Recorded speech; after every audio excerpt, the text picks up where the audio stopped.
மக்களவையில் 2/3 பங்கு எம்பிக்களின் ஆதரவு கிடைக்காததால் தொகுதி மறுவரையறை மசோதா தோல்வி.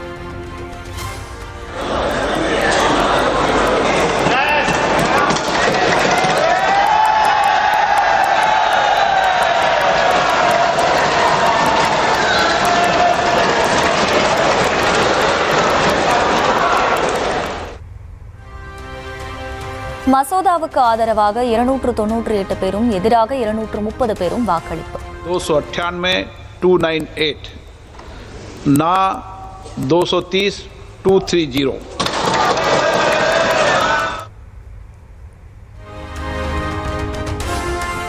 பாலகோட் பண மதிப்பிழப்பு, சிந்தூர் போன்ற மேஜிக்குகளை செய்த மந்திரவாதி கடைசியாக மாட்டிக்கொண்டார்.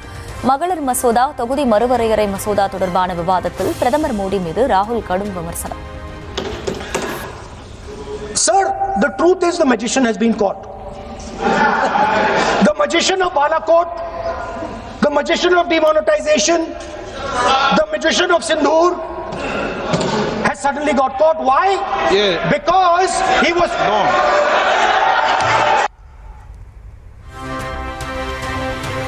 காங்கிரஸ் மற்றும் கூட்டணி கட்சிகள் திரும்ப மகளிர் மசோதாவுக்கு எதிரான போக்கை கடைபிடித்து வருவதாக அமித்ஷா குற்றச்சாட்டு.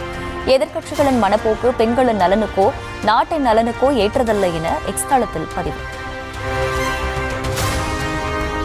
மகளிர் இடஒதுக்கீடு மசோதாவை இந்தியா கூட்டணி ஒற்றுமையுடன் தடுத்து நிறுத்தியதாக ராகுல் காந்தி கருத்து. மகளிர் என்ற பெயரை பயன்படுத்தி அரசியலமைப்புக்கு எதிரான தந்திரத்தை மோடி அரசு கையாண்டதாக ராகுல் காட்டு. மகளிர் மசோதா தோற்கடிக்கப்பட்டதை கண்டித்து கொட்டுமடையில் என்டிஏ எம்பிக்கள் போராட்டம்.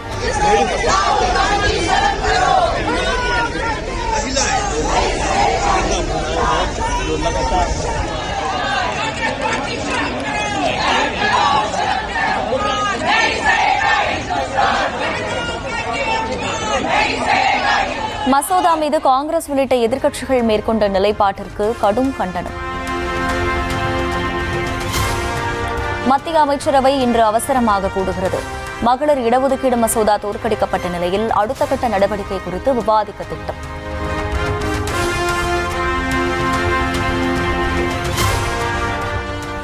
தொகுதி மறுவரையறை மசோதா தோல்வியடைந்ததை பட்டாசு வெடித்து கொண்டாடிய முதலமைச்சர் ஸ்டாலின்.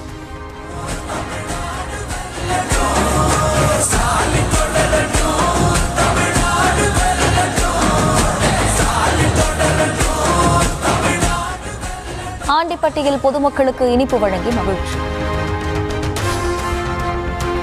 தேர்தலுக்கு முன்பே என்டிஏ கூட்டணி மண்ணை கவ்வியிருப்பதாக முதலமைச்சர் மு க ஸ்டாலின் பேச்சு.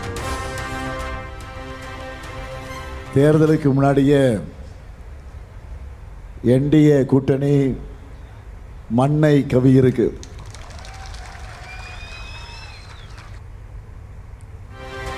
பிரதமர் மோடி தன்னுடைய 12 ஆண்டு கால ஆட்சியில் சந்தித்திருக்கும் முதல் தோல்வி என திண்டுக்கல் கூட்டத்தில் விமர்சனம். பிரதமர் மோடி அவர்கள் தன்னுடைய 12 ஆண்டு கால ஆட்சியில் சந்திச்சிருக்கக்கூடிய முதல் தோல்வி, மாபெரும் தோல்வி இது.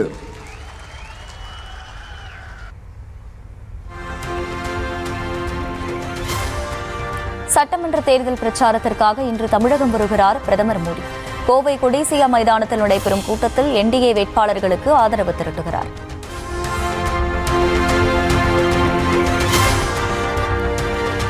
மக்களவை எதிர்க்கட்சித் தலைவர் ராகுல் காந்தி தமிழகத்தில் இன்று தேர்தல் பிரச்சாரம். பொன்னேரி, ஷோலிங்கர், துறையூர் சட்டமன்ற தொகுதிகளில் வாக்கு சேகரிப்பு. திருவள்ளுவருக்கு காவி அடிப்பது, மும்மொழி கொள்கை, தேசிய கல்விக் கொள்கையில் நிலைப்பாடு என்ன உள்ளிட்ட 10 கேள்விகளை எழுப்பிய முதல்வர் மு க ஸ்டாலின்.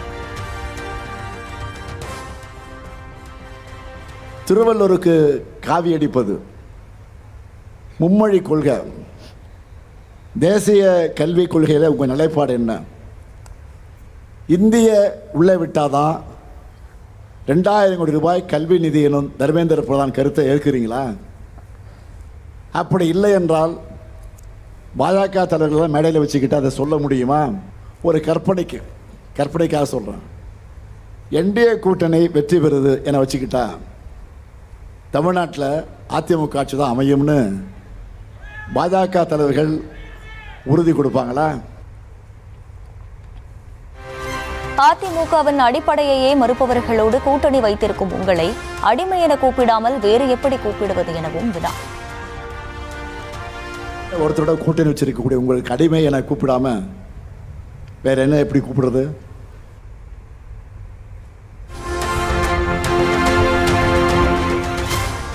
தொகுதி மறுவரையறையை எதிர்க்கவில்லை, கலந்தாலோசித்து ஒருமித்த கருத்துடன் நிறைவேற்ற வேண்டும் என்றே வலியுறுத்தியதாக முதலமைச்சர் மு க ஸ்டாலின் விளக்கம். எதிர்க்கட்சித் தலைவர்கள் ஒன்றிணைந்து செயல்பட்டதால் வெற்றி கிடைத்திருப்பதாக எக்ஸ் தளத்தில் பதிவு.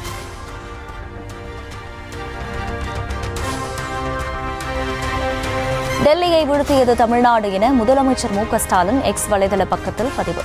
மத்திய பாஜக அரசு கொண்டு வந்த தொகுதி மறுவரையறை மசோதா தோல்வியடைந்தது குறித்து கருத்து.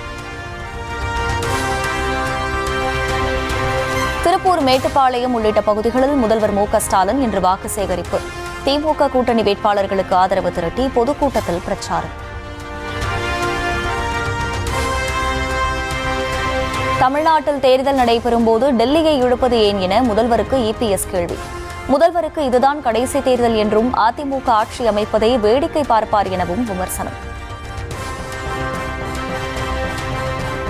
டெல்லிக்கு தான் பிரச்சனை, தேர்தல் எங்க நடக்குது,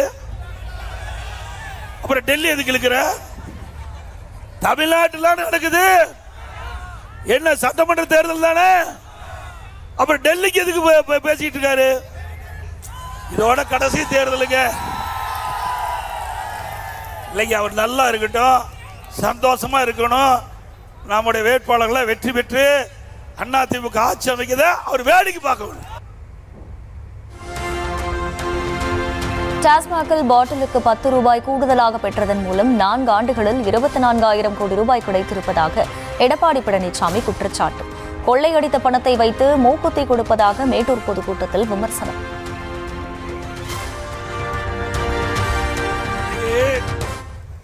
தமிழ்நாட்டில் 6000 மதுக்கடை இருக்குது. ஒரு நாளைக்கு 1.5 கோடி பாட்டில் விற்குது. ஒரு பாட்டிலுக்கு 10 ரூபா அதிகமாக வாங்கினாங்களா இல்லையா? அப்படின்னா ஒரு நாளைக்கு 15 கோடி உண்டா இல்லையா? மாசத்துக்கு 450 கோடி, வருஷத்துக்கு 5200 கோடி, 5 வருஷத்துக்கு 24,000 கோடி. பாட்டிலுக்கு 10 ரூபா வாங்கிய கொள்ளையடிச்ச அரசாங்கம் வேணுமா?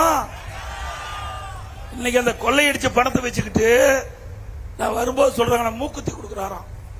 எது வேணாம் கொடுப்பாங்க. 24,000 கோடி கையில் இருக்குது. 24,000 கோடி நாம என்ன பண்ண முடியும்?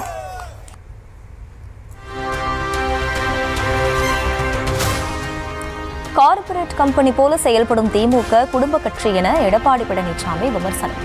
வாழை மரத்தின் இடைக்கன்று போல துணை முதலமைச்சர் உதயநிதி ஸ்டாலின் முட்டிக் கொண்டிருப்பதாக கிண்டல். அது கட்சி அல்ல, கார்ப்பரேட் கம்பெனி. அது கிராமத்தில் சொல்லுவாங்க, வாழை மரத்தில் இடக்கன்று முட்டும் பாத்தீங்களா, அப்படி முட்டிட்டு இருக்குது ஒண்ணு. யாரு? திரு உதயநிதி.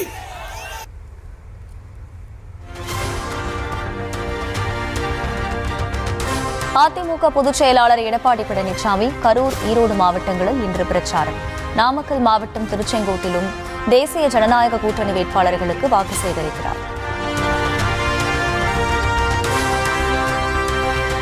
தன்னை அதிகாரத்தில் அமர்த்திய பெண்களுக்கு எதிராக முதலமைச்சர் பெரும் துரோகம் இழைத்திருப்பதாக அன்புமணி குற்றச்சாட்டு. மகளிர் இடஒதுக்கீடு மசோதாவை தோற்கடித்த மு க ஸ்டாலினுக்கு பெண்கள் தேர்தலில் பாடம் புகட்ட வேண்டும் என வேண்டுகோள்.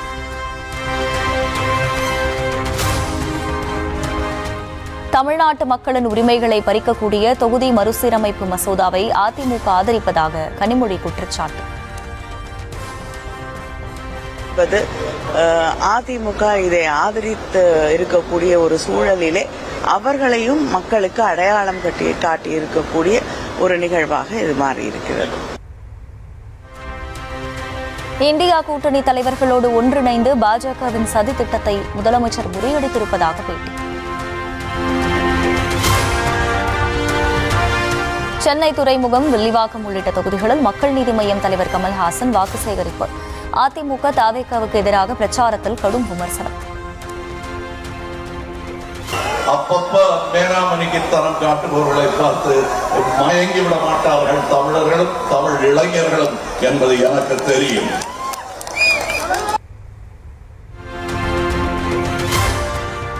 பொருளாதார பொருளாதார நாடுகளின் தரவரிசையில் இந்தியாவை பின்னுக்கு தள்ளிய பிரிட்டன் இதுவரை 5வது இடத்தில் இருந்த இந்தியா 6வது இடத்திற்கு சென்றுள்ளதாக IMF தகவல்.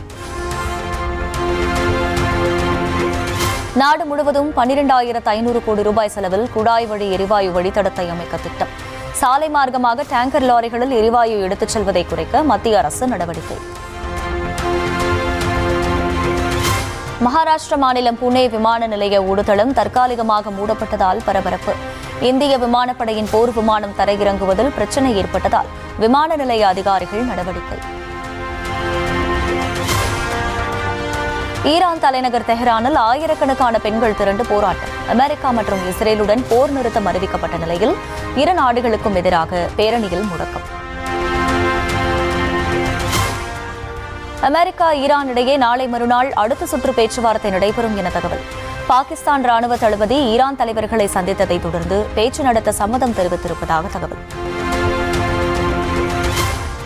IPL தொடரில் தொடர்ந்து தோல்வியை சந்திக்கும் கொல்கத்தா நைட் ரைடர்ஸ் அகமதாபாத்தில் நடைபெற்ற லீக் ஆட்டத்தில் 5 விக்கெட் வித்தியாசத்தில் வீழ்த்தியது குஜராத் டைட்டன்ஸ். IPL தொடரில் இன்று Royal Challengers Bengaluru Delhi Capitals அணிகள் மோதல். மற்றொரு போட்டியில் சன்ரைசர்ஸ் ஹைதராபாத் அணியை சந்திக்கிறது சென்னை சூப்பர் கிங்ஸ். வடசென்னையில் ராயபுரம் தொகுதியில் விறுவிறுப்பாக நடைபெற்ற நியூஸ் தமிழ் தேர்தல் பயணம் நிகழ்ச்சி.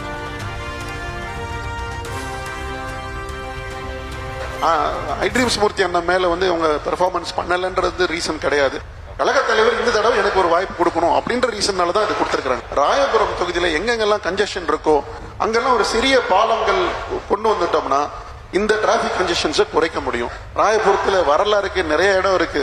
எல்லா இடத்தையுமே புதுப்பிச்சு புனரமைச்சு அதை வேற லெவலுக்கு கொண்டு வரணும் சார். தொகுதி பணிகள் குறித்து அரசியல் கட்சிகள் எனும் பிரதிநிதிகள் சரமாரி குற்றச்சாட்டு. விஜய்க்கு வர கூட்டம்லாம் காசு கொடுத்து கூட்டிட்டு வரான்னு சொல்றீங்களா? நிஜம் எல்லாம் நம்புற மாதிரியா இருக்கு? உண்மை நம்பிதான் ஆகணும். திருச்சி மாவட்டம் மண்ணச்சநல்லூர் அருகே பூனாம்பாளையத்தில் நடைபெற்ற நியூஸ் தமிழ் கிராம சபை நிகழ்ச்சி. இவ்வளோ பெரிய ஊர்ல ஒரு கிரவுண்ட் இல்ல. கிரவுண்ட் இருந்தா நாங்க விளையாடுவோம், கராத்தே செய்வோம், சிலம்பம் செய்வோம். ரொம்ப பயனா இருக்கும். எங்களுக்கு ஒரு கிரவுண்ட் வேணும். ஹை ஸ்கூல்ல 10th வரையும் தான் இருக்கு. 11th 12th அங்கேயே வேணும்.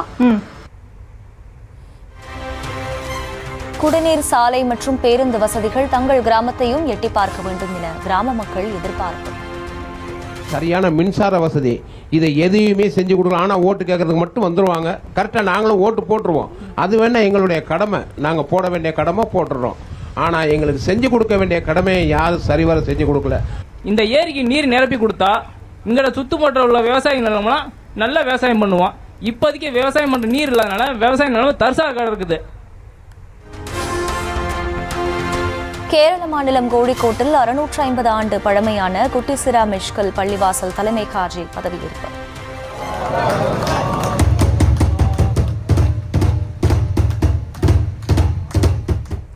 இசை நிகழ்ச்சியுடன் நடைபெற்ற ஊர்வலத்தில் திரளானோர் பங்கேற்பு.